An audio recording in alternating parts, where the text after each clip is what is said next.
How are we doing? Hi, I'm Kenji. Here. Oh, you're so cute. Yeah, see, you actually pet her. She ran up to me and ran. Is the audio recording? Do you have any toys for me? Okay. All right, welcome to Shelter from the Storm, featuring Bradgodd.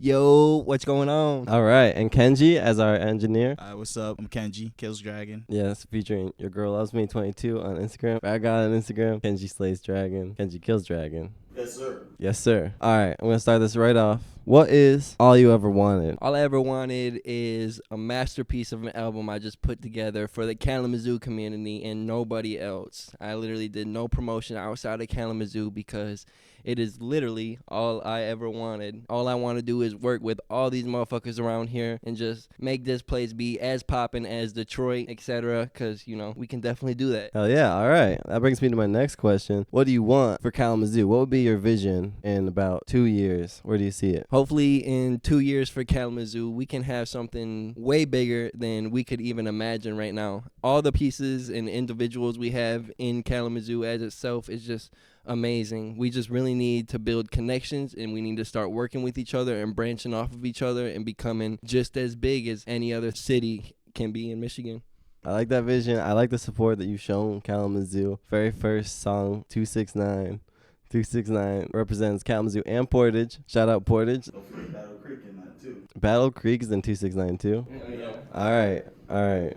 Shout out Battle Creek a little bit, but mostly Kalamazoo. Mostly Kalamazoo.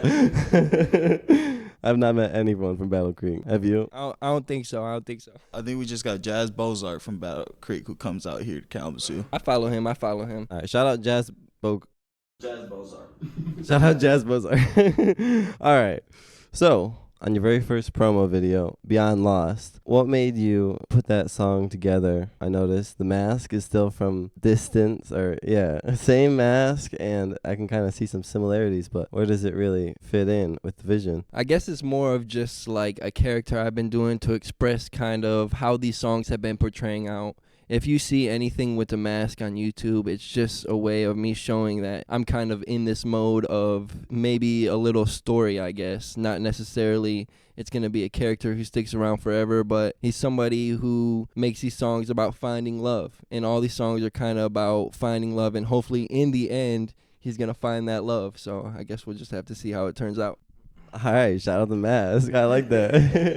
And how did you get that mask? That is actually a fucking amazing question. You're going to have to tag this girl on Instagram. It's Ghosted Clothing, and she makes all custom stuff from crochet, and I don't even know how I found it. I was just doing hella research, wanting to find a mask. I knew I wanted a crochet mask, and this one was a perfect one. So again, Ghosted Clothing, she's amazing at what she does. All right, shout out Ghosted Clothing. And in the same video, we see you driving in the car, getting to the studio, sitting down, getting up and leaving. What is the vision with that? I noticed a couple of similarities with like when you're lost, or at least when I'm lost as an artist, where you like don't want to make anything. So for you to drive to the studio, sit down, leave, I'm like, I kind of relate.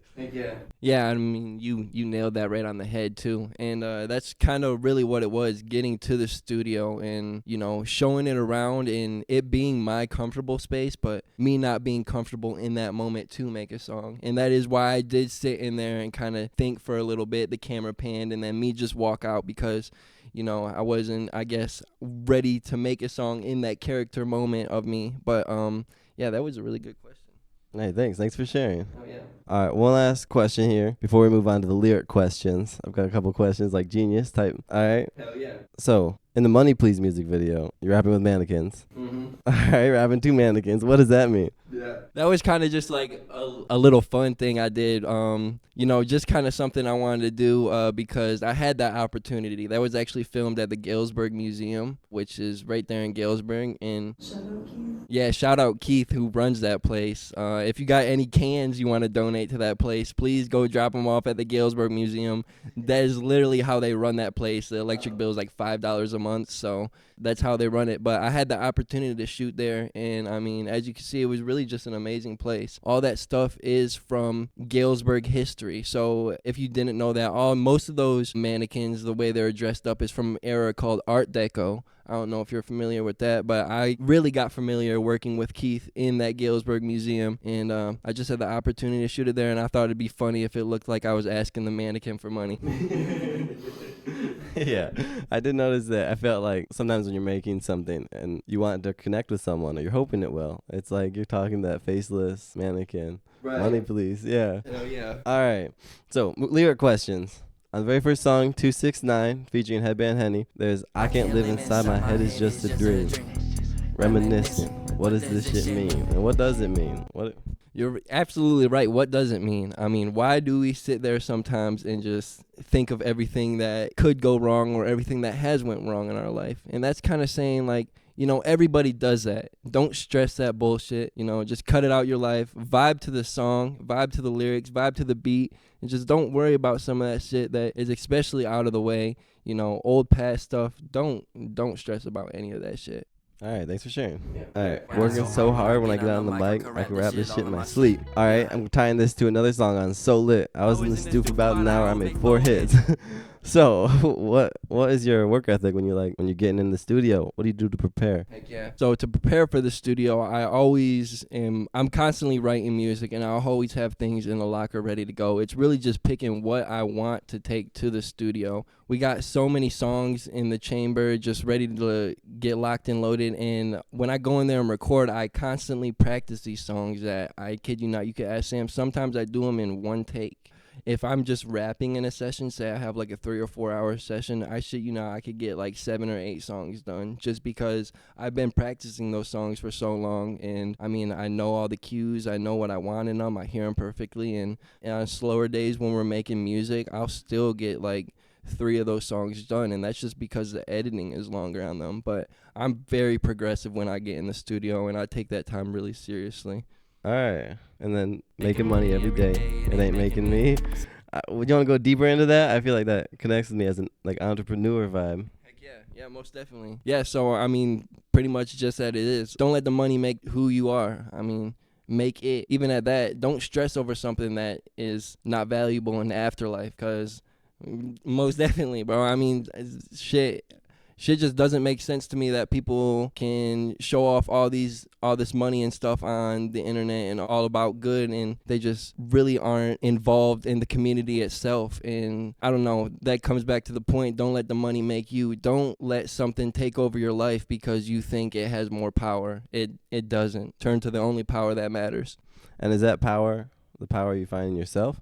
Or what sort of power matters? I would say the power that matters to me most is God. I would say the power that matters to people, as everyone around, would definitely be the passion inside yourself. If you have a dream and you're not following that dream, I don't know what to think of it, just because I see so much potential in these people, in everyone. I mean, there is not a limitation in this world where somebody could say no to you. I mean, things go wrong and stuff happens, but I mean, in the end, you could accomplish whatever you wanted. If a dream has a cap on it, or you say, I'm going to give up this dream when, or I'm not going to be able to do it, then it's not really your dream. For example, I'll make music until I'm 109 years old. I don't care how old I am. Music is my dream, and I will continue to drive for it. That's awesome. That's great to hear. Yeah, don't stop anytime soon. There's another question, just kind of a general question. If you could pick a dream collaborator, just anyone in the world right now, who would you pick? Dead or alive? I might have to do one dead and one alive. If I would have to do a dead artist, right now I would want to make a song with 6 Dogs. You know who that is? You know who 6 Dogs is? 6 Dogs is literally amazing. That would have... Have you heard like Fago Dreams? Fago Dreams, yeah. Or Jada Youngin. That would be a crazy feature, but I don't know. 6 Dogs right now is kind of matching my style. Alive... I feel like I just want someone kind of in the area right now, just because I like all the work that's coming out of Michigan. I mean, me and Caitlin talk about it all the time. Michigan is so different from everything else, and we actually have like other states kind of stealing our kind of flow, you know, stealing our kind of beat. So I feel like it'd be someone around here, and probably, in my opinion, it'd be Louis Ray. He's probably the best around here to me. Louis Ray or I Swear Vezo. Wait. I knew he was gonna say that. Shut up. Alright, cool. Well, those are the questions I have prepared. So I'd like to ask, is there anything else you'd like to add to things that you want to say, talk to people of Kalamazoo? I think the only thing I really can say is believe in yourself and go for what you want to. There's really nothing stopping you. You got so many people around here who will support you, who will show up. All you really got to do is get those connections.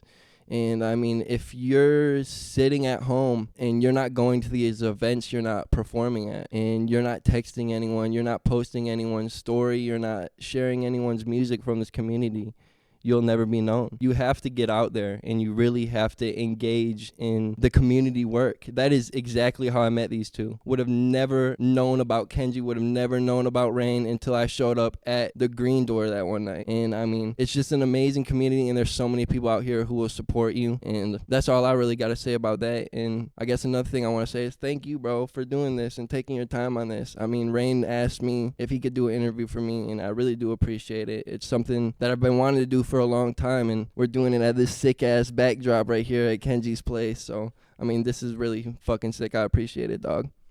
Thank you, Brad. Yeah, shout out Kenji. This is the Cat's Cradle. Yeah, Kenji, you want to add anything about the Cat's Cradle? This is the Crizzo. The art in the background is my beautiful girlfriend Rachel at 44 Diorio. Shout out my cat. She's over here on the side doing a little thing. She's got a thing for wires. Really hope she doesn't fuck up the set, but you know, other than that, it's been a beautiful time. I really enjoyed working with these two. A lot of really cool things coming out of Kalamazoo, and I really can't wait to see what's going on and what happens with Kalamazoo in the future. Yeah. All right. That's Yo Girl Love Me 22, Bradgodd, Rain 2s, and Kenji. Let me think. There's got to be one last thing to say. Oh, yes. Okay. So as a thanks for being here, I got you each a little something. Oh shit, hell yeah. Cool fucking shit. Oh, Caitlin. gee, thank you so much. And Kenji, thank you. So cute. Hell fucking yeah, dog. Absolutely. Were they all matching? Yeah. Yeah. Hey, hell yeah. Hard as shit, dog. Appreciate you, bro. Hey, it's my pleasure. Take care. All love. Good to see y'all.